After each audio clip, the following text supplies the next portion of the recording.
నమస్తే and welcome to Hit TV. ఏ కుటుంబంలో అయినా సరే మన తోడబుట్టిన వాళ్లతో ఉండే చనువు గొడవ మరెవరితో ఉండవు. అలాగే డ్రెస్సులు బుక్స్ పంచుకోవడమే కాదు, మనకొచ్చిన కష్టాలను కూడా షేర్ చేసుకుంటూ ఉంటాం. ఇక అక్క తమ్ముడు అన్నా చెల్లెల బంధం అయితే ఇంకా వేరే లెవెల్. ఇద్దరు ఒకరిపై ఒకరు సాడీలు చెప్పుకుంటూ బద్ధ శత్రువుల్లా మెలుగుతూ ఉంటారు. వీరికి ఏదైనా అవసరం అయితే ఏకతాటిపైకి వచ్చి ప్రాణమిత్రుల్లా కలిసిపోతూ ఉంటారు. అయితే అక్క తమ్ముళ్ల బంధంలో ప్రేమ వాత్సల్యత కాస్త ఎక్కువగానే ఉంటుంది. తమ్ముణ్ణి బిడ్డగా భావించి సపర్యాలు చేస్తుంది అక్క. చాన్నాళ్లు ఆమెతో పోట్లాడి అత్తారింటికి వెళ్లిపోతున్న అక్క కోసం కంటతడి పెడుతూ ఉంటాడు తమ్ముడు. అయితే అలాంటి ఓ అక్క తమ్ముడు స్టోరీయే ఇది.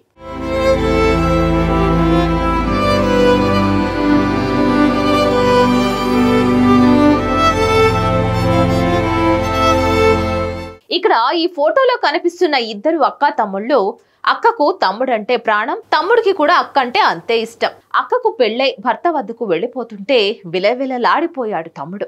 అయితే పుట్టింటి దగ్గర ఎంతో ప్రేమగా పెరిగిన అక్క అత్తారింటికి వెళ్ళాక అలాంటి ప్రేమకు దూరం అయిపోయింది. అంతేకాకుండా ఆమె కాపురం సజావుగా సాగలేదు. భర్త హింసించడంతో తరచూ తమ్ముడి దగ్గరకు వచ్చి తన గోడు వెళ్లబుచ్చుకునేది. తన భర్త ఇంట్లో కన్నా అక్కడే ఎక్కువ ఉండేది. కానీ ఓ రోజు వారిద్దరూ ఉంటున్న ఇంటి నుంచి దుర్వాసన వస్తుంది. అదేంటని గమనించిన స్థానికులు పోలీసులకు సమాచారం అందించారు. పోలీసులు వచ్చి తలుపులు తీసి చూడగా ఇద్దరు చనిపోయి వారి దేహాలు కుళ్ళిన స్థితిలో కనిపించాయి. ఇక దాంతో అక్కడి వారంతా షాక్కి గురయ్యారు. ఇలా అనుమానాస్పదంగా అక్క తమ్ముళ్లు చనిపోవడం స్థానికంగా కలకలం రేగింది. ఈ ఘటన హైదరాబాద్ మధురానగర్ పోలీస్ స్టేషన్ పరిధిలో జరగగా ఆలస్యంగా వెలుగులోకి వచ్చింది. పూర్తి వివరాల్లోకి వెళితే రహమత్ నగర్ డివిజన్ సంతోషగిరి బస్తీలో అక్క తమ్ముళ్లు సాయి, రాజశ్రీ నివాసం ఉంటున్నారు. అక్క రాజశ్రీకి 10 ఏళ్ల క్రితమే నరసింగారావు అనే వ్యక్తితో వివాహం జరిగింది.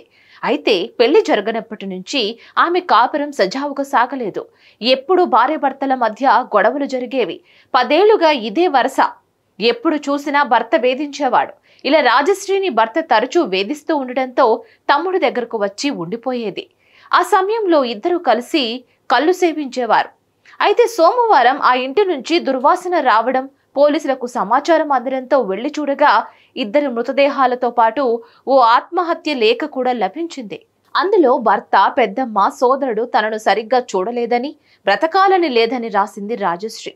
అయితే ఈ మృతికి గల కారణాలు తెలియరాలేదు. మరి కేసు నమోదు చేసిన పోలీసులు దర్యాప్తు చేస్తున్నారు.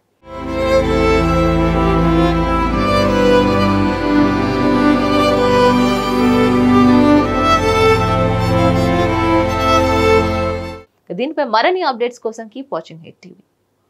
సమస్య లేని ఇల్లు ఉండదు, పరిష్కారం లేని సమస్య ఉండదు. బంధాలు గొప్పవి, బాధలు చిన్నవి. మీ సమస్యని మేము పరిష్కరిస్తాం. రండి మాట్లాడుకుందాం.